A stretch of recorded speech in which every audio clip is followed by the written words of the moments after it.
What are some of the most famous trials in history? Alex Mann. The most famous was the O.J. trial, to be sure.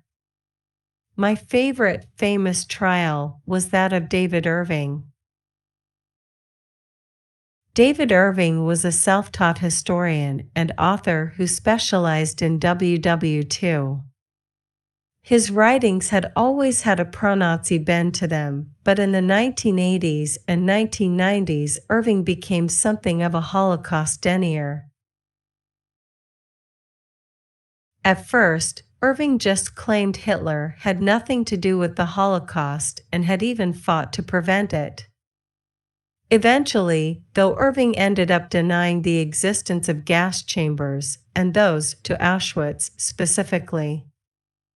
Irving began to question how many died, the intention of the Nazis, and so on. Deborah Lipstadt, an American Holocaust scholar, professor, and writer.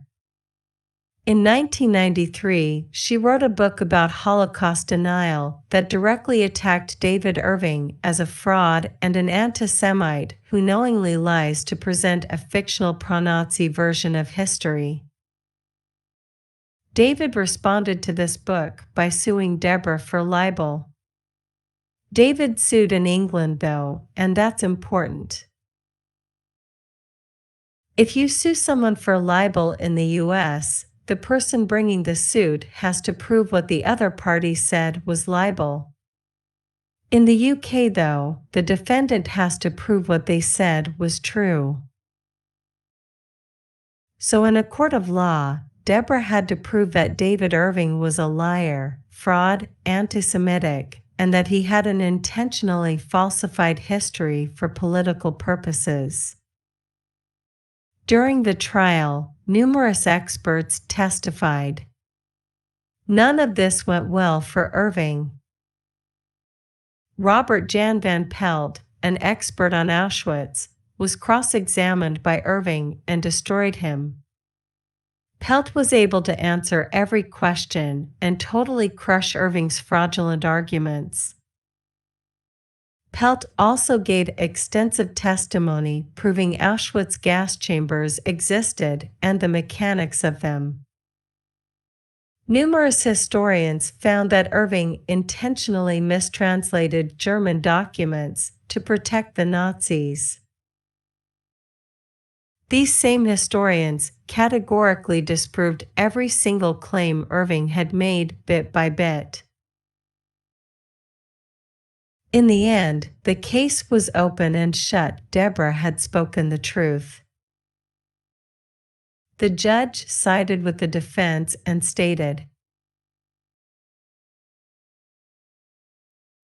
Irving has for his own ideological reasons persistently and deliberately misrepresented and manipulated historical evidence, that for the same reasons he has portrayed Hitler in an unwarrantedly favorable light, principally in relation to his attitude towards and responsibility for the treatment of the Jews, that he is an active Holocaust denier, that he is anti-Semitic and racist, and that he associates with right-wing extremists who promote neo-Nazism. Therefore the defense of justification succeeds. It follows that there must be judgment for the defendants.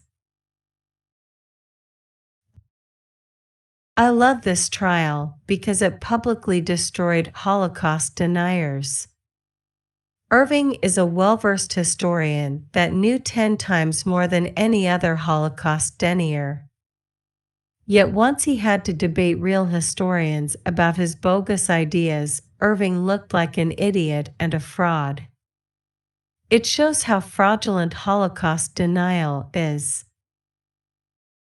128.3K views. View 8,692 upvotes.